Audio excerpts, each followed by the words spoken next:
Bro சொல்லுப்பா. அப்பாவுக்கு வேலை போயிடுச்சு, சாப்பிட்றது கூட வழி இல்லை.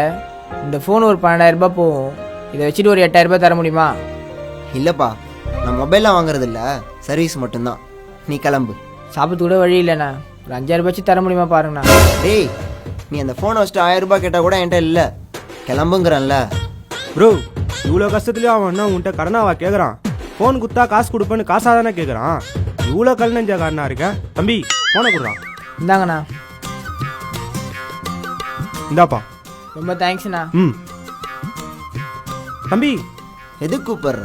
ஒன்றும் இல்லை, தம்பி ஃபோனோட சேர்த்து சிம் கார்டையும் கொடுத்துட்டு போயிட்டாரு, அதான் கொடுக்கலான்னு. நீ கூப்பிடாத, இன்னும் கொஞ்சம் நேரத்தில் சிம்மோட சேர்த்து ஃபோனு வேணும்னு அவங்களே கூப்பிடுவாங்க. ஹலோ, நான் இன்ஸ்பெக்டர் பேசுறேன். போன் அடிச்சுட்டு போனா விட்டுருவோமா?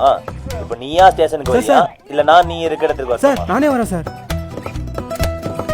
ஏண்டா மனசுல என்ன பெரிய கர்ண பிரபுன்னு நினைப்பா? கஷ்டம்னு வந்து கேட்டோன்னா அப்படியே கழட்டி கொடுக்குற மாதிரி பாயிலேருந்து எடுத்து கொடுக்குற. எத்தனை வருஷமா மொபைல் ஷாப் வச்சு சர்வீஸ் பண்ணிட்டு இருக்கோம். வந்திருக்க மொபைலு புது மொபைலா இல்லை அடிச்ச மொபைலான்னு எனக்கு தெரியாதா? இந்த மாதிரி எத்தனை பேர் ஒரு நாளைக்கு வந்துக்கிட்டு இருக்காங்க. சீக்கிரம் போடா, இல்லைன்னா ஸ்டேஷன்லேருந்து நீ தான் இந்த மொபைல் எடுத்தியான்னு ஒன்று வந்து கூப்பிட்டு போயிடுவாங்க.